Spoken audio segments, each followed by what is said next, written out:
Hi guys, welcome back to my channel. ಇವತ್ತು ನೋಡಿ ನಾನು ಒಂದು ಮೀನು ಸಾರನ್ನು ಮಾಡಲಿಕ್ಕಾಗಿ ಹೋಗ್ತಾ ಇದ್ದೀನಿ. ಅದಕ್ಕಾಗಿ ನೋಡಿ ನಾನಿಲ್ಲಿ 1 kg ಪಾಂಪ್ಲೆಟ್ ಮೀನನ್ನು ತೊಗೊಂಡಿದ್ದೀನಿ. ಅದನ್ನು ಚೆನ್ನಾಗಿ ಕ್ಲೀನ್ ಮಾಡಿ ತೊಳೆದಿಟ್ಕೊಂಡಿದ್ದೀನಿ. ನಾವು ಇನ್ನು ಇದಕ್ಕೆ ಬೇಕಾಗಿರುವಂಥ ಮಸಾಲೆಯನ್ನು ನಾವೀಗ ನೋಡೋಣ. ಯಾವ ರೀತಿಯಲ್ಲಿ ನಾನು ಮೀನು ಸಾರು ಮಾಡ್ತಾಯಿದ್ದೀನಿ, ಯಾವ ಇಂಗ್ರೀಡಿಯೆಂಟ್ಸನ್ನು ಯೂಸ್ ಮಾಡ್ತಾಯಿದ್ದೀನಿ ಎಂಬುದನ್ನು ನಾನು ಸಾರು ಮಾಡ್ತಲೇ ನಿಮಗೆ ನಾನು ಹೇಳ್ಕೊಡ್ತೀನಿ. ಜೊತೆಗೆ ನಾನು ಶುಂಠಿ, ಸಾಂಬಾರು ಈರುಳ್ಳಿ, ಸಣ್ಣ ಈರುಳ್ಳಿ, 2 ಮೆಣಸಿನ್ಕಾಯನ್ನು ಈ ರೀತಿಯಾಗಿ ಉದ್ದಕ್ಕೆ ಹೆಚ್ಚಿಟ್ಕೊಂಡಿದ್ದೀನಿ, ಕರಿಬೇವಿನ ಸೊಪ್ಪು, ಜೊತೆಗೆ ಇದು ಹುಳಿ. ಇದನ್ನು ಒಡಂಬುಳಿ ಅಂತೇಳಿ ಕರೀತಾರೆ. ಕೇರಳ ಮತ್ತು ಕೊಡಗು ಭಾಗಗಳಲ್ಲಿ ಹೆಚ್ಚಾಗಿ ಇದನ್ನು ಮೀನು ಸಾರಿಗೆ ಉಪಯೋಗಿಸ್ತಾರೆ.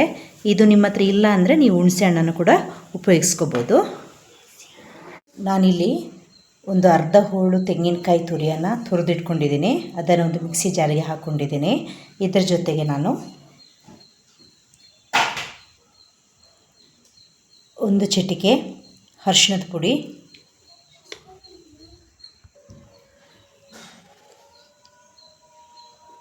ಖಾರದ ಪುಡಿ. ಖಾರ ನಮಗೆ ಎಷ್ಟು ಬೇಕೋ ಅಷ್ಟು ತಗೊಳ್ಬೋದು. ನಾನು ಸ್ವಲ್ಪ ಖಾರ ಜಾಸ್ತಿನೇ ಉಪಯೋಗಿಸ್ತಾ ಇದ್ದೀನಿ.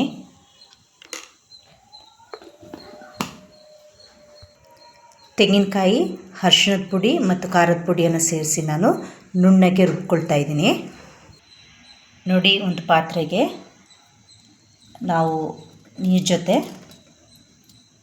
ಹಸಿಮೆಣಸಿನ್ಕಾಯಿ, ಕರಿಬೇವಿನ ಸೊಪ್ಪು,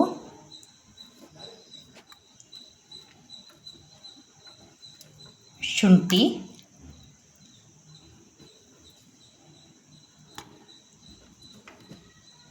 ಮತ್ತು ಹುಳಿ ಇವರನ್ನು ಹಾಕ್ಕೊಳ್ತಾ ಇದ್ದೀನಿ. ಈಗ ನಾನು ರುಬ್ಬಿಟ್ಕೊಂಡಂಥ ಮಸಾಲೆಯನ್ನು ಸೇರಿಸ್ಕೊಳ್ತಾ ಇದ್ದೀನಿ.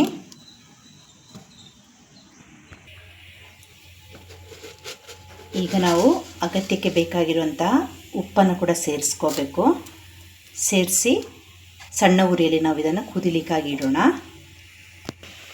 ನೋಡಿ, ಮಸಾಲೆ ಚೆನ್ನಾಗಿ ಕುದೀತಾ ಇದೆ. ಈಗ ನಾವು ಕ್ಲೀನ್ ಮಾಡಿ ಇಟ್ಕೊಂಡಿರೋಂತಹ ಮೀನನ್ನು ಇದಕ್ಕೆ ಸೇರಿಸ್ಕೋಬೇಕು. ಎಲ್ಲ ಮೀನನ್ನು ಒಂದೊಂದಾಗಿ ನಾವು ಸೇರಿಸೋಣ.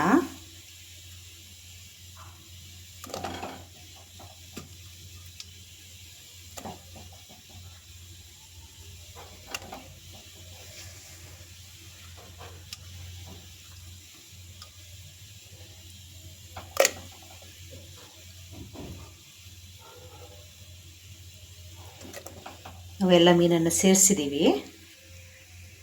ಈಗ ಒಂದು ಸಲ ಆಡಿಸ್ಬಿಟ್ಟು ನಾವು ಇದನ್ನು ಮಿಕ್ಸ್ ಮಾಡಿ ಇಡೋಣ. ನೋಡಿ, ಎಲ್ಲ ಚೆನ್ನಾಗಿ ಮಿಕ್ಸ್ ಆಗಿದೆ. ಈಗ ನಾವು ಇದನ್ನು ಸಣ್ಣ ಉರಿಯಲ್ಲಿಟ್ಟು ಬೇಯಿಸೋಣ. ನೋಡಿ, ನಮ್ಮ ಮೀನು ಸ್ವಲ್ಪ ಬೆಂದಿದೆ. ಈ ಸಮಯದಲ್ಲಿ ನಾನಿಲ್ಲಿ ನೋಡಿ ಸಣ್ಣ ಈರುಳ್ಳಿ ಹೆಚ್ಚಿಟ್ಕೊಂಡಿದ್ದೀನಲ್ಲ, ಅದನ್ನು ಸ್ವಲ್ಪ ಜಜ್ಜಿ ಈ ಮೀನು ಮೇಲೆ ಸಾರಿನಿಗೆ ಹಾಕ್ತಾಯಿದ್ದೀನಿ. ಸಣ್ಣ ಈರುಳ್ಳಿ ಮತ್ತು ಶುಂಠಿ ಅದನ್ನೆರಡನ್ನು ಸೇರಿಸಿ ಜಜ್ಜಿ ಸಾರಿಗೆ ಸೇರಿಸ್ಕೊಳ್ತಾ ಇದ್ದೀನಿ. ಈಗ ಜೊತೆಗೆ ನಾನಿಲ್ಲಿ ಸ್ವಲ್ಪ ಎಣ್ಣೆಯನ್ನು ಕೂಡ ಸೇರಿಸ್ಕೊಳ್ತಾ ಇದ್ದೀನಿ. ಇದರ ಮೇಲೆ ಹಾಕ್ತಾಯಿದ್ದೀನಿ. ಇಲ್ಲಿ ನಾನು ಕೊಬ್ಬರಿ ಎಣ್ಣೆನ ಉಪಯೋಗಿಸ್ತಾ ಇದ್ದೀನಿ. ನೀವು ಉಪಯೋಗಿಸುವಂಥ ಅಡುಗೆ ಎಣ್ಣೆಯನ್ನು ಯಾವ ಎಣ್ಣೆನಾದರೂ ಉಪಯೋಗಿಸ್ಕೋಬೋದು. ನಾನಿಲ್ಲಿ ಸ್ವಲ್ಪ ಕೊಬ್ಬರಿ ಎಣ್ಣೆನ ಸೇರಿಸ್ಕೊಳ್ತಾ ಇದ್ದೀನಿ. ಕೊಬ್ಬರಿ ಎಣ್ಣೆ ಚಳಿಗೆ ಸ್ವಲ್ಪ ಗಟ್ಟಿಯಾಗಿಬಿಟ್ಟಿದೆ. ಈ ಎಣ್ಣೆಯನ್ನು ಕೂಡ ಸೇರಿಸಿ ಲಿಡ್ಡನ್ನು ಮುಚ್ಚಿ ಒಂದು 5 ನಿಮಿಷ ಕುದಿಯಲಿಕ್ಕೆ ನಾವು ಬಿಡಬೇಕು.